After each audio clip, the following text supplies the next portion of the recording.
42 million. The art world, where paintings change hands for fortunes. Sold. Thank you very much. But for every known masterpiece, there may be another still waiting to be discovered. This is it. International art dealer Philip Mould and I have teamed up to hunt for lost works by great artists. We use old-fashioned detective work and state-of-the-art science to get to the truth. Science can enable us to see beyond the human eye. Oh, my goodness. Every case is packed with surprise and intrigue. Is it, or isn't it a Freud, then? But not every painting is quite what it seems. Gosh, why didn't I notice that before? It's a journey that can end in joy. There is enough to support the conclusion that it is by Tom Roberts. Or bitter disappointment. I don't think it's a work by Gauguin. I'm very sorry. In this episode, can we prove this is a lost work by one of the biggest names in British art, Thomas Gainsborough? Could yours be the missing picture? That's what we're here to find out, isn't it? Our investigation takes us on a thrilling journey back through time, Tantalisingly close. Oh, that's so close. where we uncover long-lost secrets. I don't believe it. I mean, isn't this absolutely staggering? We encounter an artful pretender in a story full of twists and turns. This could be rather tricky for you, Philip. Is there a chance that You and the Gainsborough Authority 20 years ago got it wrong? And with a 19th century art market flooded with Gainsborough imitations, we're in treacherous waters. Reject? It may be that a faker is repurposing an earlier canvas.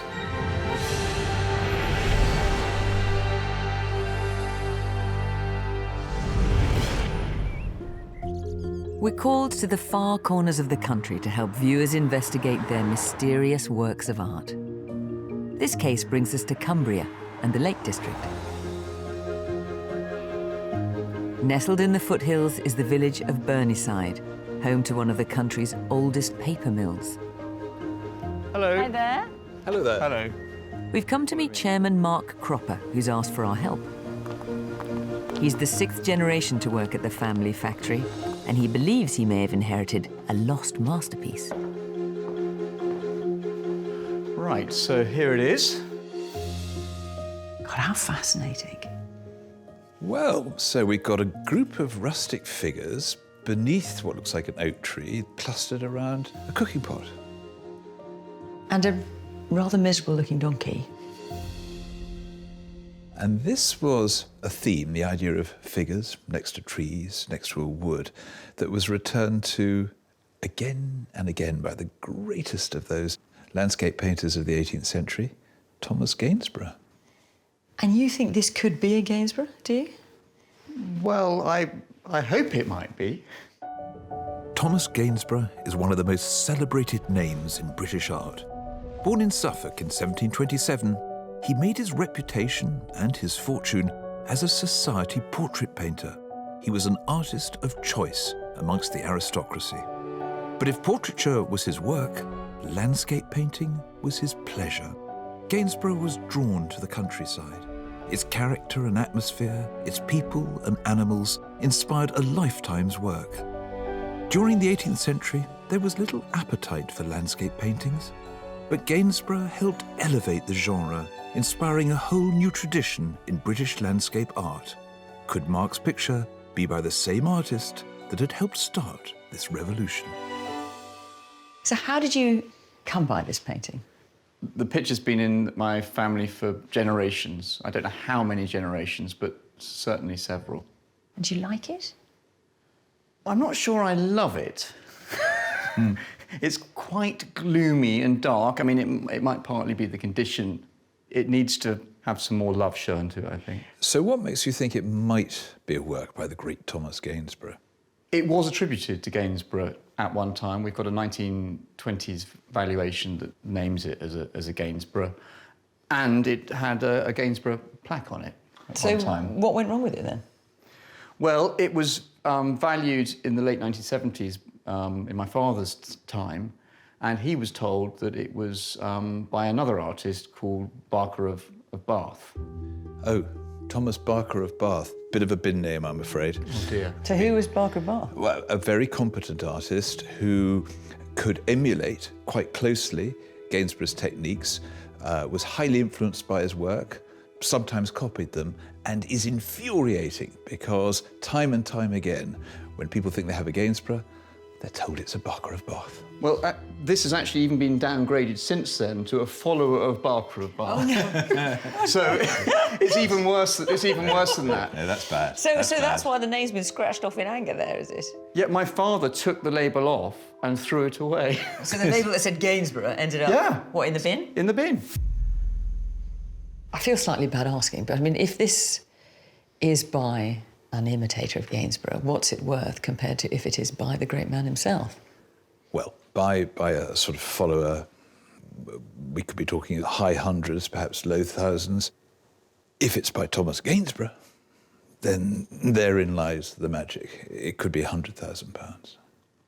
Wow, that's quite a difference, isn't it? Yeah. Do you think you'd like it a bit more if we managed to attach the name Gainsborough? Yes, without a doubt. And then perhaps you could put that right. I would love to stick the label back on it. It would be fantastic. Mark has delved into the family archives to see if there's any documentation that might give us clues to the past life of his picture. So here is the earliest written record we've got of the picture in the family's possession. It's dated 1929. It's a valuation.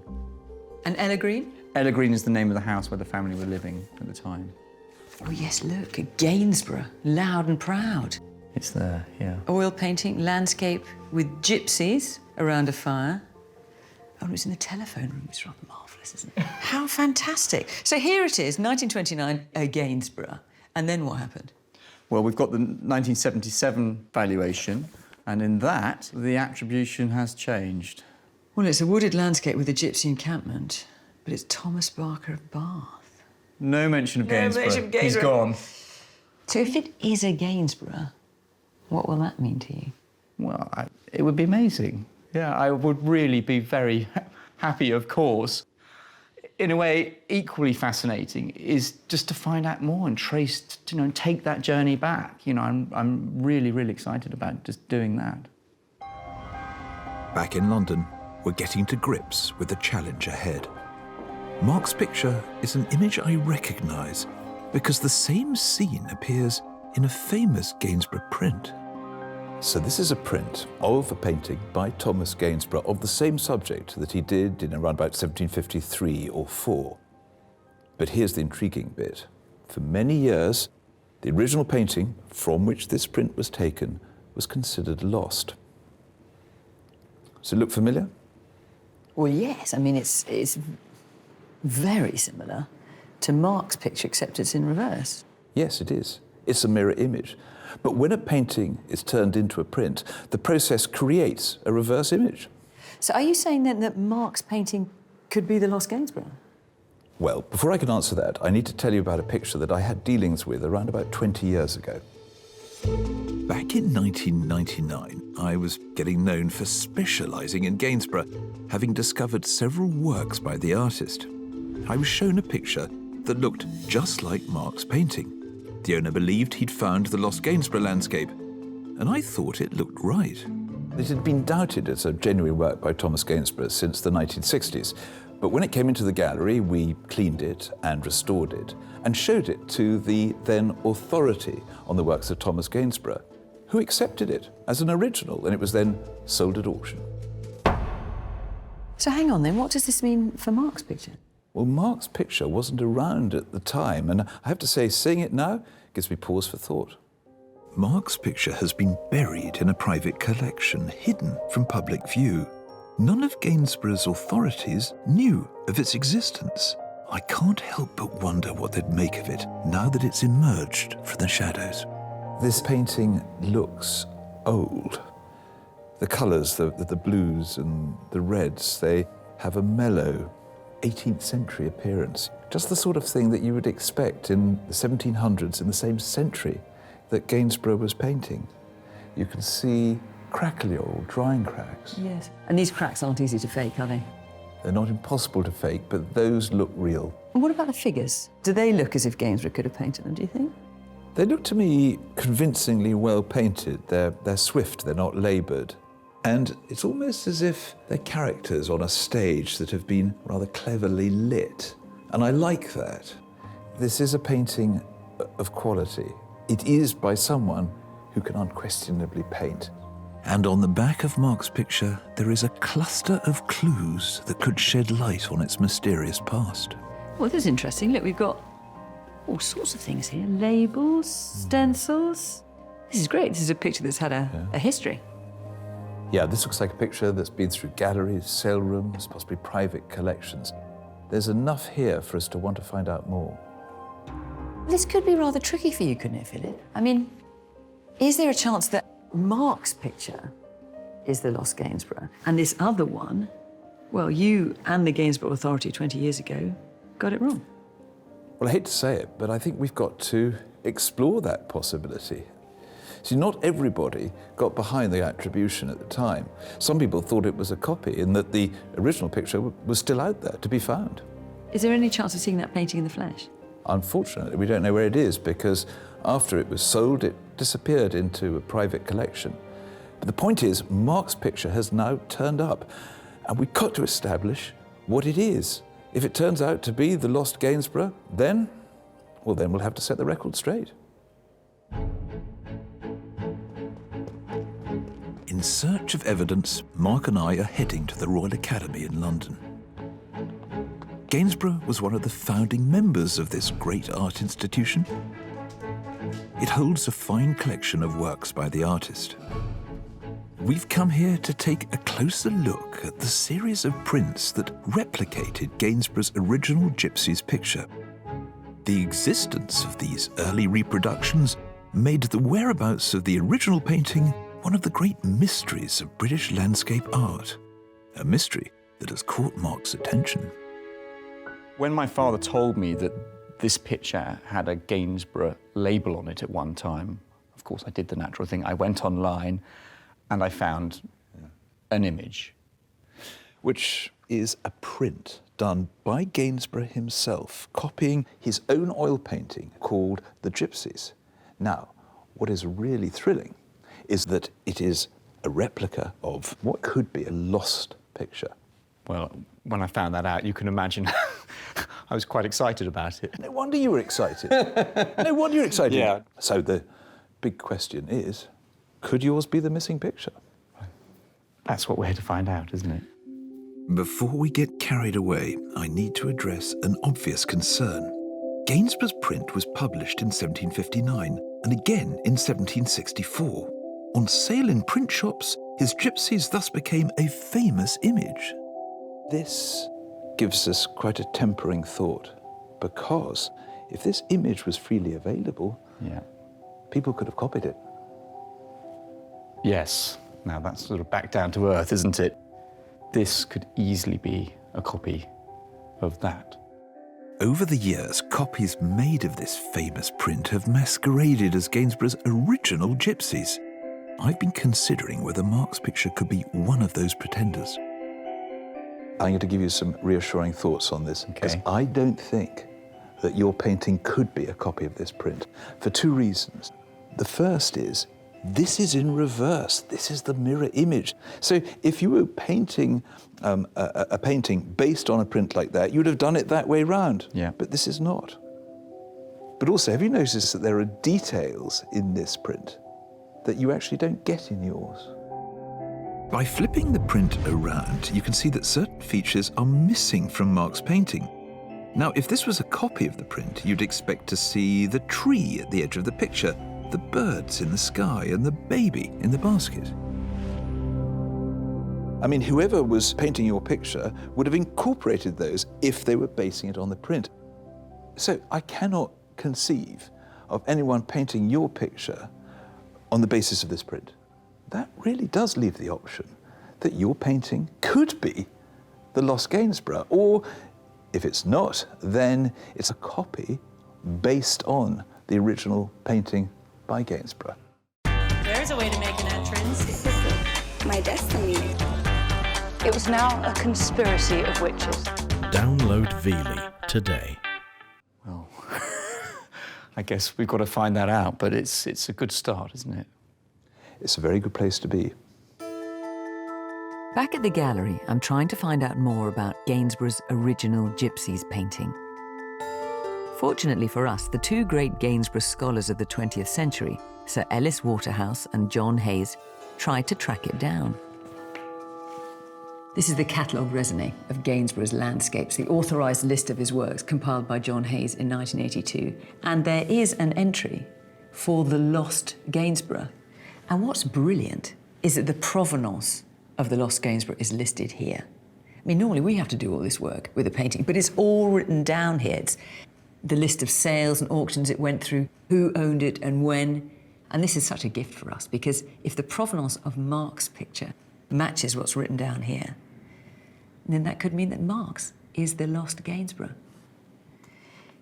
It's like a map for us to follow through time. And the first place on that map is Shagra Hall. So that's where we need to go. We're on the trail of Gainsborough's lost landscape. The catalogue raisonné has led us to Staffordshire and this glorious stately home, Shagra Hall. Built in the 1740s, this was once the ancestral pile of the Earls of Lichfield. Their vast art collection once adorned these walls. We've been searching through the archives to find if there's anything to link Mark's picture to the lost landscape. Now, Mark, the reason I brought you here to Shagra Hall is that, according to the catalogue raisonné, this is where the lost Gainsborough once hung. Oh, right. And it was owned by this man, Thomas William Anson, who was the first Earl of Lichfield. And he liked to party. He had extravagant parties here. And he liked to gamble. At cards, on the horses. I think I can see where this is going. So much so that in 1842, he was forced to sell off the entire contents of this place. It's been a 16-day kind of fire sale. And on the 9th day, have a look at this. So we've got Gainsborough here, lot 77, an upright landscape with gypsies in front, seated around a fire at the foot of an old stump of a tree. So does that sound like your painting? Well, it's promising. So the question is, of course, is your picture this picture? I don't know. Well, neither do I. Not at this stage, but we have made a promising start. We found a reassuring description that matches Mark's picture, but there aren't any labels that prove with certainty his is the Shagra Hall painting. Tantalisingly, though, I may have discovered a link to a later owner in the provenance of the lost picture. There's one rather interesting name here, which is... Henry Graves. So this is a picture of the back of your painting. Yeah. What does it say there? Look, let me make it bigger for you. Henry Graves. Sorry, this is really exciting. It is exciting. It's hugely promising. It doesn't prove that your painting is the lost Gainsborough. It doesn't prove it, but what it does show, at least according to Sir Ellis Waterhouse and John Hayes, that your painting shares one detail of the same provenance as the lost Gainsborough. That is brilliant. It really is. I wasn't expecting that at all. My sort of balloon of hope has been inflated. We're not there yet, not by a country mile, but we have made a really promising start. Back in London, I'm hoping to unlock clues in the painting itself, so I've sent it to the Courthold Institute for forensic analysis. Professor Aviva Bernstock is one of the world's leading authorities in the scientific study of art. Her research could provide vital evidence to prove whether Mark's painting is a genuine Gainsborough or an imposter by another hand.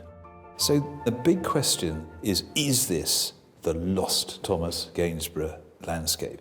And part of the problem is the catalogue raisonné, irritatingly, doesn't give us the dimensions, the all-important measurements of this lost picture. Yeah, no, it says here, canvas, size, unknown. I mean, there's nothing more annoying than something that's unknown and rather crucial.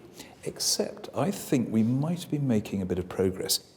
On the back of this painting, you'll recall there's a label which identifies its painting's ownership by Henry Graves, and here he is. All right.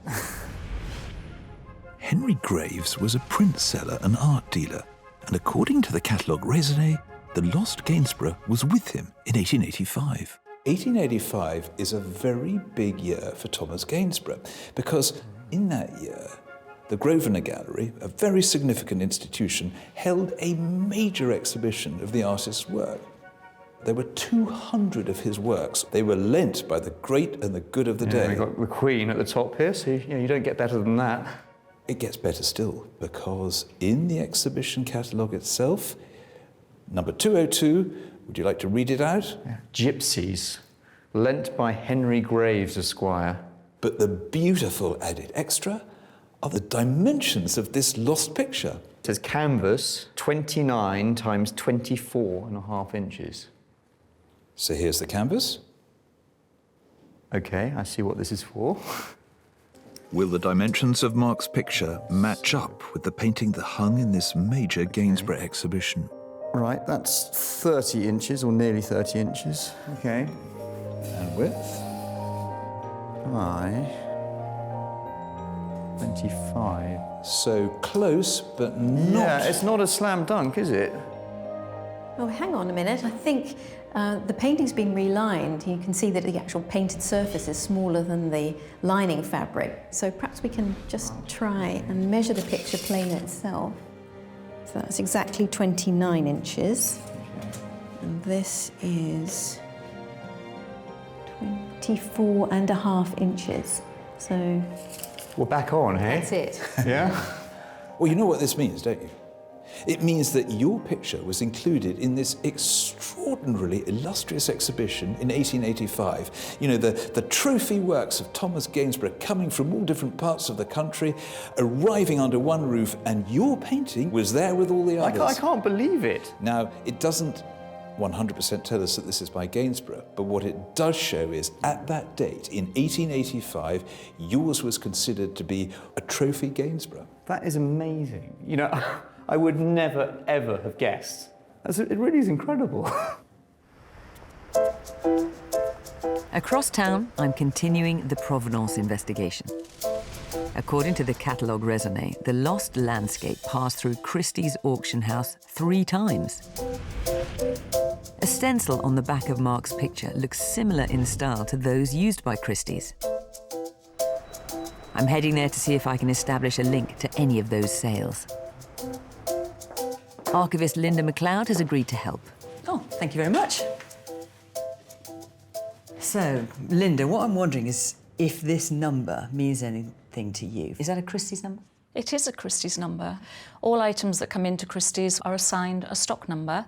This particular stock number refers to 1881, 1883 period. OK. And this stock number, 55N, refers to a consignment of 2 books. Oh, that was all going so well. Unless we can link the stock number on the back of Mark's picture to these sales of Gainsborough's lost gypsies, our provenance search is over. But Linda may have made a discovery. I had a look at the 27th of May 1882 sale, and when you look through the volume, here we've got the gypsies. Mm-hmm. So that looks like the right painting. And look at the stock number. It's 555N. Tantalisingly close. Oh, that's so close. 555N as opposed to 55N. We can clearly see here that's Henry Graves, who's consigned 12 pictures. Oh, now that is a name that we are now very familiar with, Henry Graves, because we know, according to the catalogue raisonné, that he owned the lost Gainsborough. And what's the date again? 1882. Well, that is genius, but it's... Oh, so close. Yes, but it's not quite the same number. It isn't. It's not the same number. So I wonder whether there may be another number obscured on the stretcher underneath that piece of paper that's been glued. Gosh, that's frustrating. Don't you want to just rip it off? You're not actually supposed to do that, of course. Oh, so close, but not quite. Tempting though it is to rip off that piece of paper, we've come to the Courthold Institute so that Aviva can try a less invasive approach. The reason I brought you here, Mark, is because there's something rather intriguing on the back of your painting. Now, I'm not 100% sure about it, so I'm not going to tell you yet. I'm going to keep you in suspense, if that's all right. That's fine.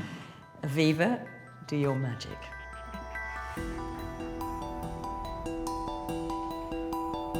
Aviva is using an infrared camera, which can detect carbon-based materials, including ink. Oh, this is worth it. The infrared rays should penetrate through the paper to reveal if there's another number hidden underneath. The moment of truth. Okay.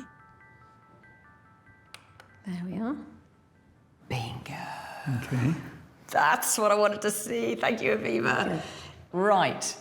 Can you see on the left-hand side, it says 55N by that scrap of paper? Yeah. And Aviva, through her magic, has seen what's under the scrap of paper, and it's actually 555N. Well, actually, it's not magic. It's just the infrared detector allows us to see through the paper. I didn't even remove the paper, but you can see the 5 underneath. Yeah, what does it mean? The reason that matters is because stock number 555N was given to your painting by Christie's May 27, 1882. And it was listed for sale as an authentic Gainsborough Gypsies. By Christie's. Yeah. By Christie's. So we are in lockstep with the catalogue raisonné here. And it's one and the same. Great. The provenance trail for Mark's picture is looking promising, but I need to address an obvious concern. What about the picture that sold as the Lost Gainsborough nearly 20 years ago? What provenance did it have? To find out, I've come to the Paul Mellon Centre for Studies in British Art. It holds the opinion files of the great Gainsborough scholars Sir Ellis Waterhouse and John Hayes. They had the authority to accept a work as by Gainsborough or chuck it on the reject pile. I'm hoping to find out more about the picture that claimed the Lost Gainsborough's title. And it turns out that over the years, there have been other contenders. Going through this lot, I'm just beginning to get a sense of what we're up against, because there are several pictures pertaining to be Gainsborough's Gypsies. So let's look at this one, for example. So this is a sort of reverse image of Mark's picture, if you like, and it's clearly a copy of the print. So that got put on the reject pile. Other pretenders are pastiches, where an artist has painted a picture in the style of the Gypsies. Reject. So that's a reject as well. So you've got a little collection of broken dreams here for various owners. And then we have this picture, which was accepted as by Gainsborough. And this is the one that Philip saw some 20 years ago, and he helped get it authenticated by John Hayes. Now, if you look at the sales catalogue for that picture, what I've noticed is that the provenance has the caveat, possibly right at the beginning, a pretty sizable caveat. But a chunk of the provenance is the same as for Mark's picture. And we know that now because we've matched some of the labels on the back of his painting to sales and exhibitions listed here. So how can you have the same provenance for two different paintings? What's going on? We've not been able to track down the present owners of the painting, which was sold in 2001. But the son of the previous owner has agreed to tell me what he knows about the picture. Hi there. Hello, Fiona. Nice to see you. John Day's father, Harold Day, ran a gallery specialising in East Anglian art. He spotted the picture at a country sale in Suffolk in the 1960s. My father believed that it was an original Thomas Gainsborough, but the experts at the time weren't prepared to authenticate it, mainly because it was still covered in old varnish and hadn't been cleaned for years. So what happened to it? We put it into store, and then in the 1990s we called in Philip Mould, and he arranged to have it cleaned. And subsequently... He likes a good clean, Philip. He's always suggesting a good clean. And subsequently showed it to the expert of the day, John Hayes, and we got a lovely letter from him. OK. Dear Mr. Day, my view following conservation is that your picture is indeed the original Gainsborough of this subject, as you suspected when you bought it just over 40 years ago. And of course, here it is on the cover of a catalogue. And is this your father's writing? It is, yes. This Gainsborough was discovered by me. What's that, in Suffolk? In Suffolk. Circa 1960, Harold Day. Yes. So he was very proud. Yes, it validated his original opinion. What was your father able to find out about the provenance of his picture? Well, my father's painting, when he bought it, had been relined, rebacked onto a new canvas, probably 100 years ago, and it had a new wooden stretcher at the back, so any evidence and labels would have been lost. Oh, so there was nothing on the back at all? No. So now you've got another painting that's come along and is vying for the Gainsborough crown. What do you make of that? But I'm very confident my father's original opinion was correct. And of course, it was backed up by John Hayes. And of course, Sotheby's successfully sold the painting as well. So this judgment stands? It does, yes, as far as I'm concerned. John clearly thinks his father was right about his picture, and despite the lack of provenance, and the expert at the time agreed on stylistic grounds. But Mark's picture has better provenance. It has more evidence that links it with the past life of the lost Gainsborough. Crucially, the expert at the time, John Hayes, never saw Mark's picture. He never even knew it existed. Sadly, he's no longer with us, but I can't help wondering what he'd make of it.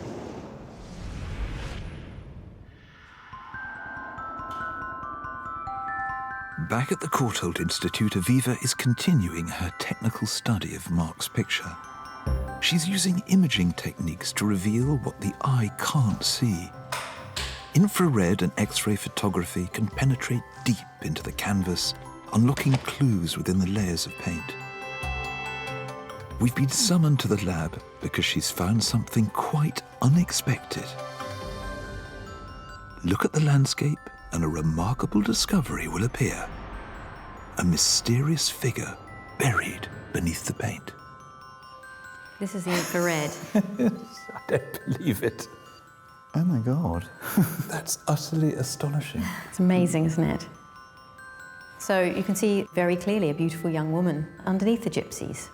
I mean, isn't this absolutely staggering? I mean, all the time we've been looking at this picture in a sort of phantom-like way. Through the branches, she's been looking at us. It was completely unexpected. The infrared image has partially uncovered a long-lost portrait. Will an X-ray reveal her further? So here it is.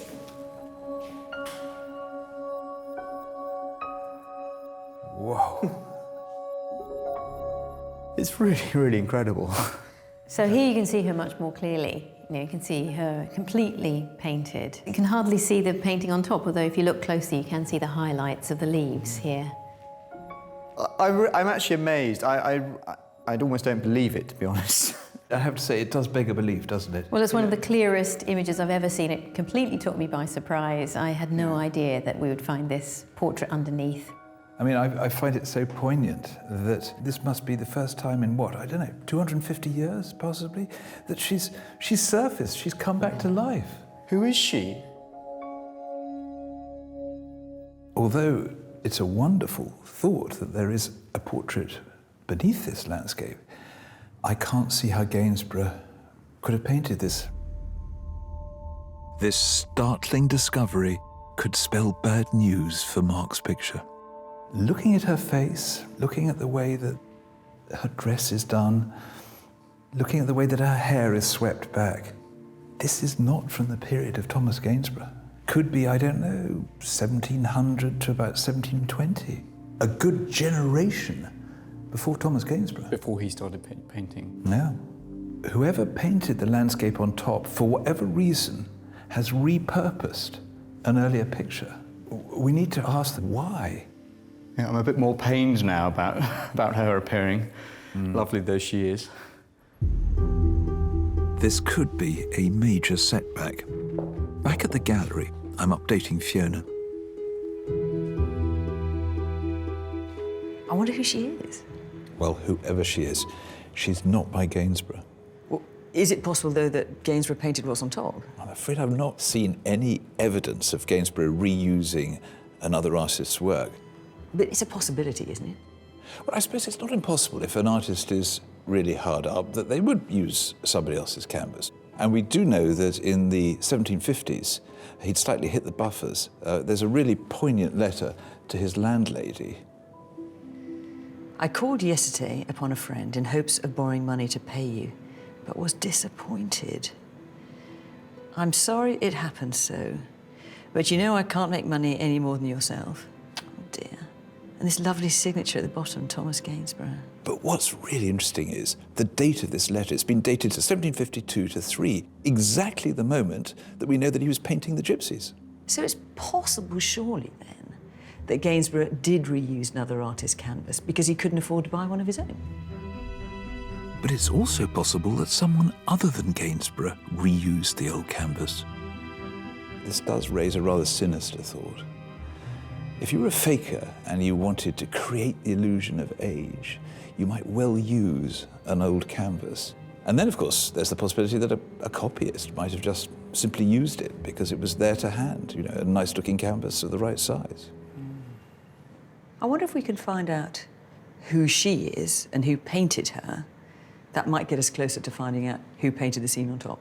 Yeah, but I wish you luck, because this is a formulaic face painted at a time when there are so many other portraits that look extremely similar. It's a Herculean task.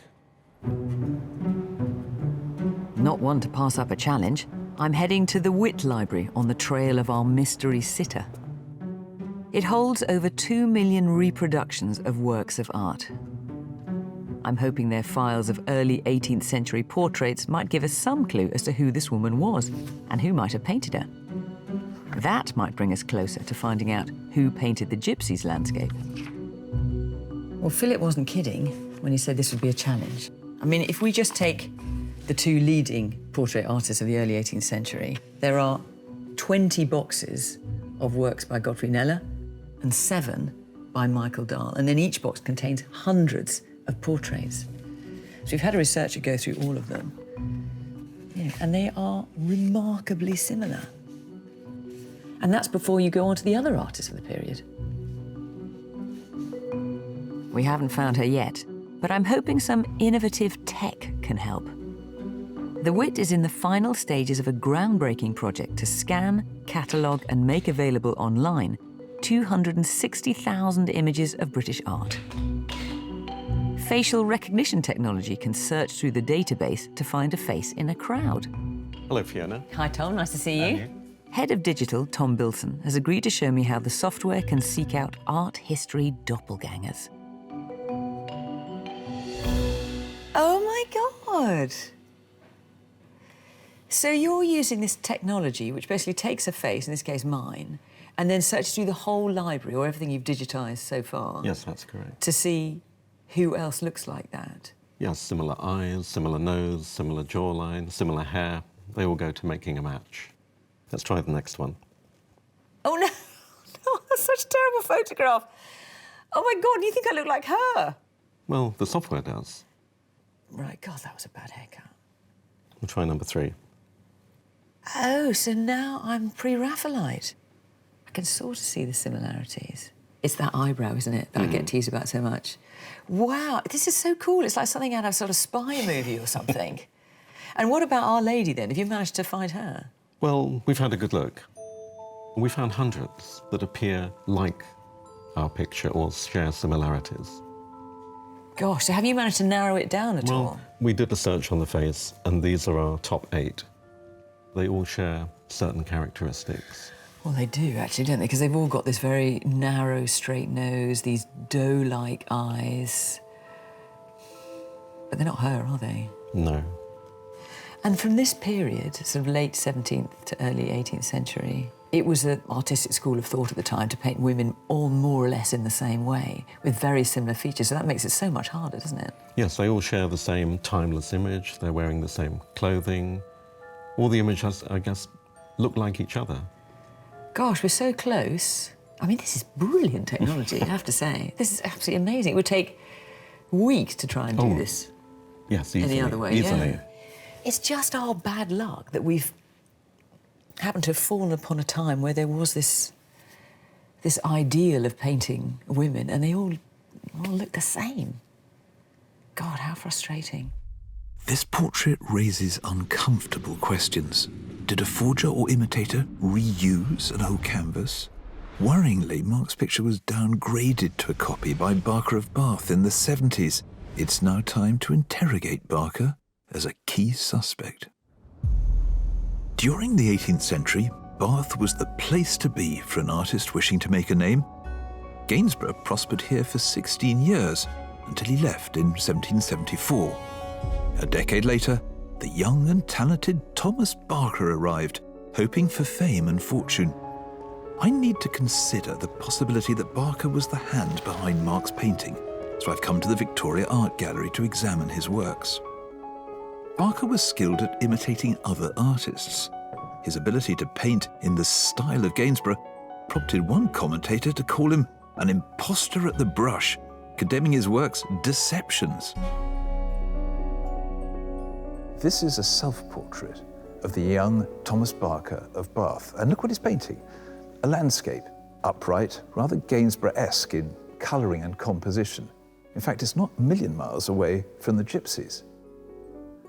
Standing over him is Charles Spackman, a local entrepreneur who took Barker under his wing and paid for his training. He looks like the hard taskmaster that we know he was. He got Barker to go around the big houses in Bath and copy some of the works of the masters.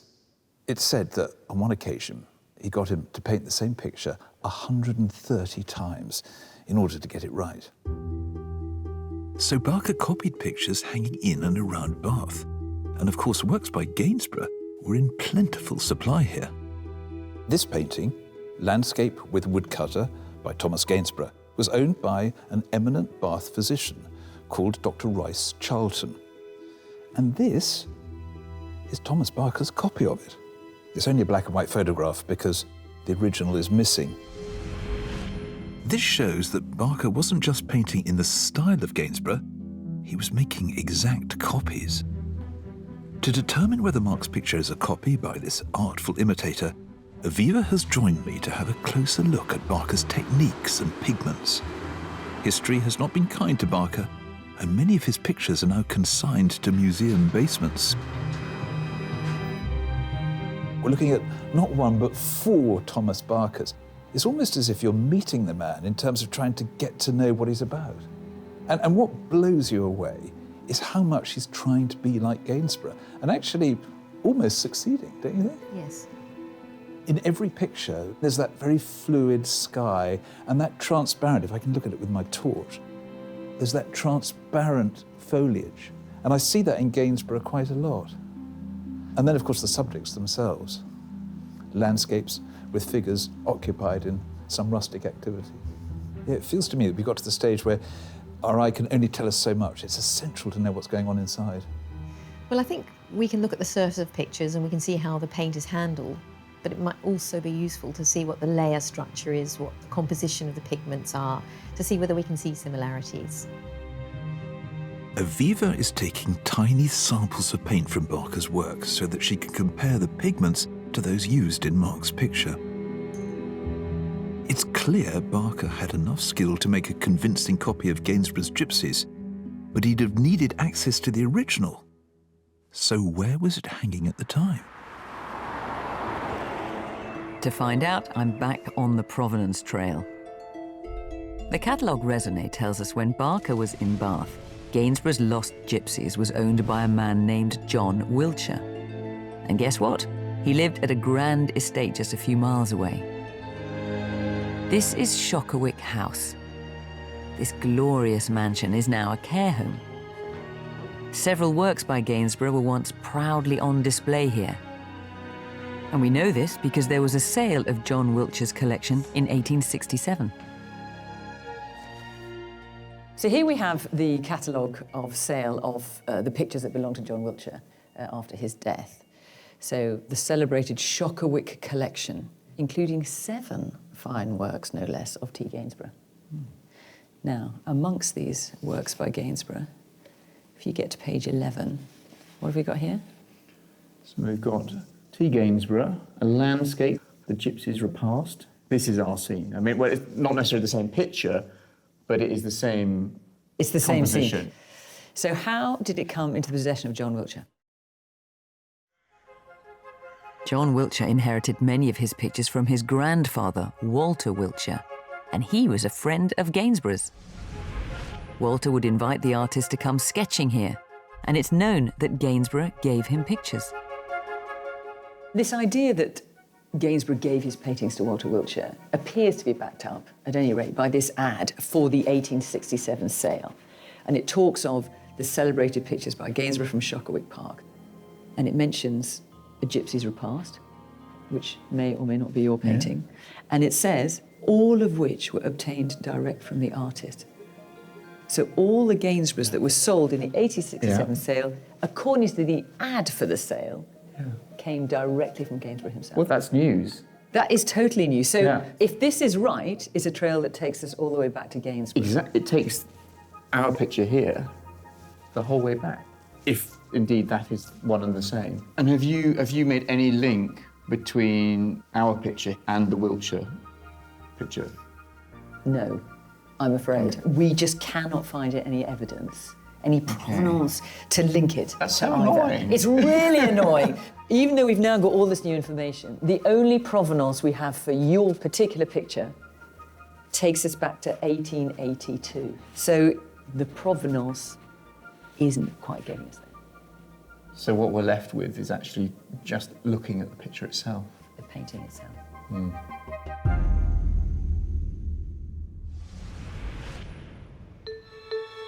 With the provenance trail hitting a dead end, I'm hoping science can help. Aviva is taking samples of paint from Mark's picture so that she can compare the pigments to those used by Gainsborough and then those by his imitator, Barker of Bath. Hello, Rika. How are you? Very well, thank you. We've invited conservator Rika Jones to lend her expertise. Rika is a leading expert in the methods and materials of British artists and has an extensive knowledge of Gainsborough's techniques. We're going to examine a cross-section of Mark's picture, looking at it layer by layer like slices of a cake. The first layer is the ground, the primer applied to the canvas to create the background on which to paint. First of all, the canvas was primed with this orange-coloured or orange and white-coloured ground, which you can see here, and then the portrait was painted on top of that. We know Gainsborough didn't paint the portrait, but could the orange ground give us some clue as to who did? That, to me, looks like a ground of somebody who trained in the 17th century and may have been working into the 18th. I've seen very similar in the work of Michael Dahl. That's really exciting. This is progress. I mean, we always knew there was a rather beautiful, mysterious face beneath. But we can now give the artist a name, a likely name, Michael Dahl, yes. you know, one of the leading portrait painters of the early 18th century. But it's the artist of the landscape that we need to identify. Can the pigments help us date the picture to the 18th century when Gainsborough was actually painting? Well, it looks like the portrait was then painted out with a very dark paint layer, and on top of that, the landscape was painted. None of the pigments that I found in this picture were invented in the 19th century, so I do think this was made in the 18th century. I mean, that gives me a warm feeling. I mean, it rules out a 19th century faker or a 20th century faker, doesn't it? The likelihood of its being a 19th century artist, because it's got no 19th century pigments, is remote. Well, rather happily, that still keeps Gainsborough in the frame, doesn't it? Well, technically, yes, it does. But Gainsborough's imitator, Barker of Bath, was also painting in the 18th century. Have you seen anything in this painting that is redolent of Barker of Bath? Well, I have looked at a few paintings by Barker of Bath who loved to paint on a dark grey background. And like the one we've got here? Very similar. So within this rather beautiful 18th century frame, we have two possible artists, Barker of Bath, Thomas Gainsborough. Would you be able to have a further look and give us your thoughts? I'd be very happy to. Thank you. Yes. Thank you. Rika's assessment of Mark's picture is key to our case. Will she find the evidence to take us to Gainsborough?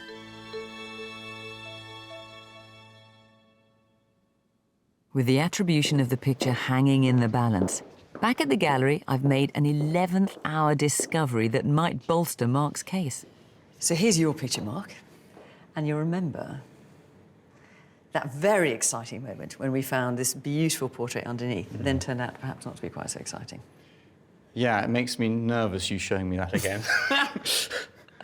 Well, the thing is, as we know, Gainsborough could not have painted her because it's much too early. Yeah.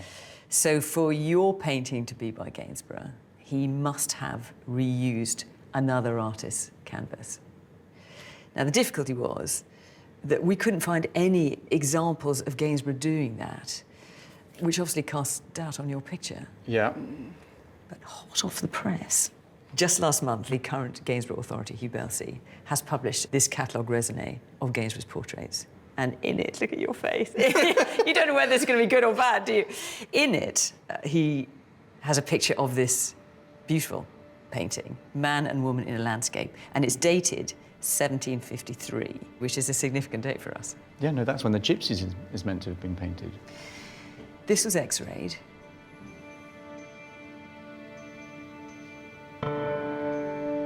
Okay. What do we have here? Well, we have another lady, don't we? We do. And crucially, this portrait is not a portrait done by Gainsborough. It was done by a man called William Keble, an artist and friend of Gainsborough. So what this shows is that Gainsborough did reuse other artists' canvases. At that exact moment? In the same year that he was painting the Gypsies. I mean, I know it's circumstantial, but that's pretty good, isn't it? It's brilliant, Mark. It's more than pretty good. So here we have two pictures. Yours, which you hope is by Gainsborough, with a portrait underneath by another artist. Here we have an attributed, recognised Gainsborough with a portrait underneath done by another artist, and in the same year as the Gypsies. I have to say, I mean, if you're trying to build my hopes up, you are. Well, this looked like a disaster. And now, with this new evidence, it's actually working in your favour. Is it enough? I can't be sure. But it has come just in the nick of time. The day has come to find out if Mark's picture is a genuine work by Thomas Gainsborough. Hugh Belsey is one of the world's leading Gainsborough authorities. It's his opinion that the art market seeks when it comes to authenticating works believed to be by the artist. We've invited Hugh to undertake a thorough examination of the painting, while Aviva shares the technical findings made by her and Rika Jones. But is there enough evidence to convince him that Mark's picture is the lost Gainsborough landscape?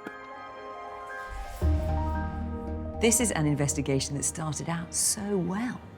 By decoding the labels on the back of Mark's picture, we now know that a sizable chunk of the provenance of the lost Gainsborough is actually the provenance of Mark's picture. So that's got to mean something. It was exhibited as a Gainsborough in the 1880s. It passed through the hands of the auction house Christie's as a Gainsborough in 1882. What we haven't managed to do, though, is take the provenance of the picture back to Gainsborough himself. And he died in 1788. So that is a big gap. The discovery of that earlier portrait beneath was initially a problem, but we've now established that Gainsborough would sometimes reuse other people's paintings.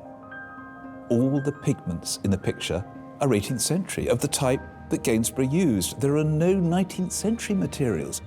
And let us not forget that for almost 100 years, this was known as a work by Thomas Gainsborough, until it was demoted to Thomas Barker of Bath.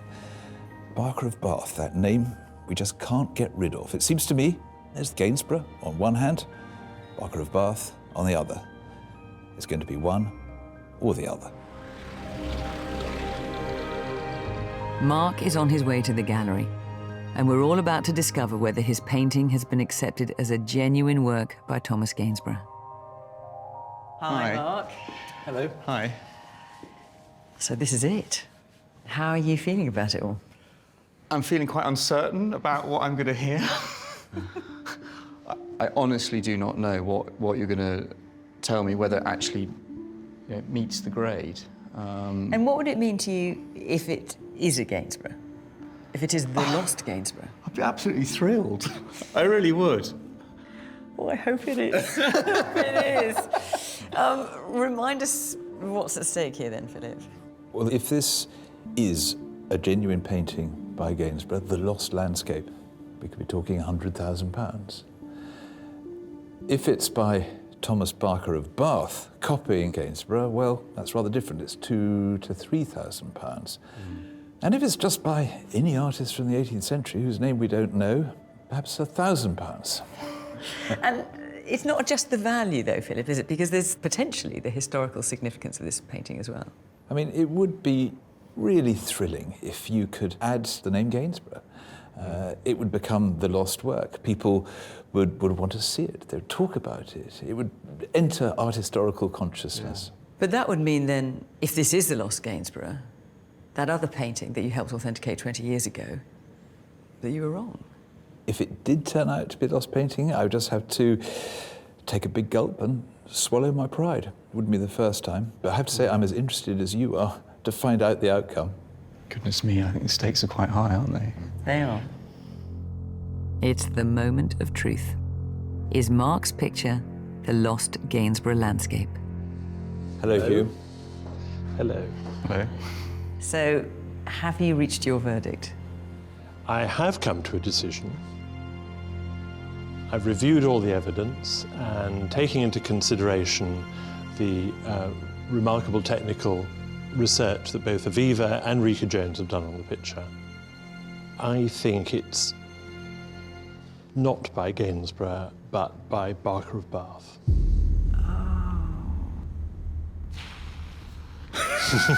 I feel really mean. Sorry. I'm so sorry. After all this, Mark, what do you think? Well, I'm gutted. So this has got the hallmarks of the imitator, Barker of Bath. Yes, he was very clever, and there are certain ways that he handles paint that is very much like him and not like anybody else, really. It lacks the subtlety that Gainsborough comes up with. It's too tentative somehow. It's too reserved. He would have been much freer than that. Oh, Mark, I mean, I feel so disappointed for you. I have to say, as I know how much this means to you, what will you do with this now? Well, I really wanted to stick the Gainsborough label back on it, so that's not gonna happen. So I'm not sure. I mean, I think one thing, if I was being very philosophical about it, is that actually what you've revealed is the most amazing story, the ups and downs, this beautiful woman behind. It's an object of some value somehow in that way, but obviously not monetary. But there's one final twist in this tale. The portrait buried beneath the landscape is almost certainly by Michael Dahl, one of the leading portrait artists of the early 18th century. The value of a Michael Dahl could be £6,000 to £8,000. So the picture underneath is actually worth more than the picture on top. What a mess. Well, look, you've got a great story to tell. I think it's got a great story to tell, and I hope that my family might keep hold of it and keep telling the story. That was one of our trickiest investigations so far. There were so many moments where I thought we were just about to prove it was a Gainsborough, only to be knocked back. I feel very sorry for Mark, but I do feel we were right in checking this painting out. I mean, art history's always moving on, and it was possible that we could prove this picture. Just so happened we couldn't. And does this mean that you were right, then, about that landscape you helped attribute 20 years ago? Well, in my view, the attribution to Gainsborough still stands.